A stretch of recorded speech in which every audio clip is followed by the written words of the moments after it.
going on. It's a long video, but I just want to explain how the power of God has like really been moving in my life. Just the power of God moving in life. So through tea cake deliveries, because my business is tea cakes. You'll know about us nationwide in a little bit. But I started going to this men's meeting maybe a month ago. Started going to these men's meetings. And it's been extremely helpful. It's like every week, because we get different brothers that come in, that get invited by other brothers. They come in every week, and it's like somebody receives help. Like one brother, he came in, and we spoke to him at odds about like forgiveness and the need to forgive. And we went on about 2 hours, and brother got the help that he needed. Well, yesterday, man, you could really see the Spirit of God moving in this particular meeting yesterday. How y'all doing? And so we in the meeting. Two young brothers come. Two young brothers we ain't never seen before. Now they were urged to come to this meeting. One, I believe that was his girlfriend, and the other brother, that was his sister. So she urged the boyfriend to come, and then she urged the brother to come. Man, won't you go ahead, go with him? Just go ahead, show up to the meeting, see what happens. So the young brother, so we going around the room, man. In this particular meeting, the focus is on mercy. So mercy, for people who don't know, is mercy is you've done something, you've done a crime, you've done something to someone, but you don't get the judgment that you deserve. That's mercy. So we're talking about mercy, and we're going around, and what happened in this moment was young brother started speaking, and in Indiana. He's like, man, it's really hard. Like I've never found anybody from South Bend, Indiana, especially in Houston. And so he's talking, and one of the guys, he's like, South Bend, Indiana? South Bend, Indiana? So he's like, oh, I know South Bend, Indiana. What school you went to? He started going through the different high schools. He's like, oh, I went to that school. He said, okay, so if you went to that school, then we got these streets over here that you might stay by. And the guy was like, yeah. And so they start having a conversation because the guy was like, man, it's somebody that know about South Bend, Indiana. But this particular older gentleman at the men's meeting, he's from Chicago, which is about 100 miles from South Bend, Indiana. So he said he got family all up and through South Bend, Indiana. So they talking about all the places, where your people from, okay, they going through all of this. And before this young man had started talking, we could tell something was heavy on him. Something was heavy on him. So he had to go back to Indiana next month to go to trial. What's going on, my good people? He had to go to trial next month. And I'm taking it he was not feeling good about going to trial. And so him and the older brother are having this meeting, or this little powwow at the table while the men's meeting is going on. And so the pastor that leads the men's meeting said, hey man, do you know who this brother is? This is Moses, brother Moses. And so they still having a little sidebar conversation.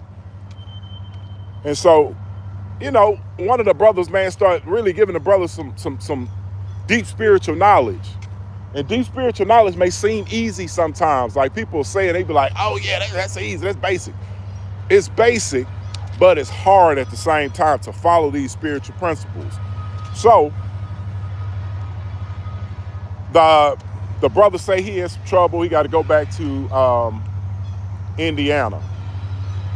So what he does is, as he talking, the older brother at the meeting leans back in his seat, and he kind of like eyes watering. And I'm wondering, like, what's going on, man? What's going on in this meeting? And the guy says, man, look, I know a young brother from South Bend, Indiana. They used to get into so much trouble, just a big knucklehead.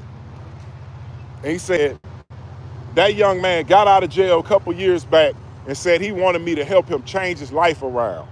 He said, and I did it. I helped that young man change his life around. And he said eventually when he turned his life around, he started working with the city on helping rehab youngsters, offering them a rehab program instead of jail time. So he's like, I helped him start this program. And not only did I help him start the program, on Monday, I sent him $10,000 to help get his program off the ground. And he said, man, I walk into a meeting on Wednesday, a men's meeting on Wednesday, and you are from the place where I helped that young man at, where he has that program. And so he just started sending text messages out in behalf of this brother that really need the help. And he was like, man, he said, ain't nothing but God that put you and me in this room together. And so the brother, man, the young brother just started crying, man, because he already felt the conviction. You know, when some people want to change, man, you get that conviction, man, and your eyes start watering, you just can't hold it. So we telling the brother, man, let it out, man. Let it all out. And so they talking, man, he was like, hey, whatever you got going on, we gonna get this fixed. We gonna get this fixed, man. And what we learned at that meeting, man, is that the power of brotherhood, the power of connections, the power of sharing your story with one another, and how it helps people, how it heals people. So yesterday at that meeting, man, that brother got a hug. He got a lot of great wisdom from the older brothers.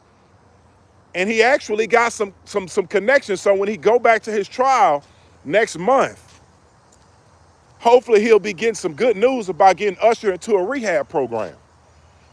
And that's how it is. That's how it is, man. When God is moving in your life, man, sometimes God is just asking you to obey, man. Just listen to what I say, man. And when I was talking to that young brother, I said, imagine had you not listened to your sister who told you to come to this meeting. And you ain't want to come, I'm sure. I was like, imagine if you'd have missed this meeting, you'd have missed your opportunity to meet Brother Moses. Imagine that. Man, that brother, man, he started crying again, man. And the brother started giving him a hug. And you could tell that brother ain't got a hug in a long time.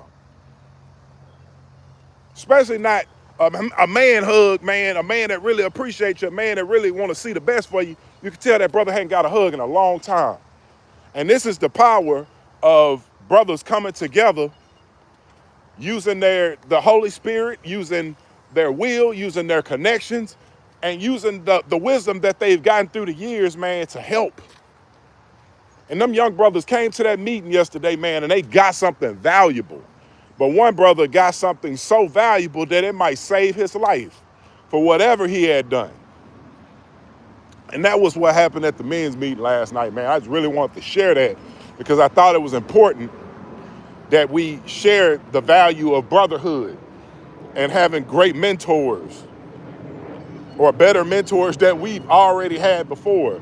Like just the power of being around people who live in the spirit, man, and ain't just telling you about things in the physical body all day.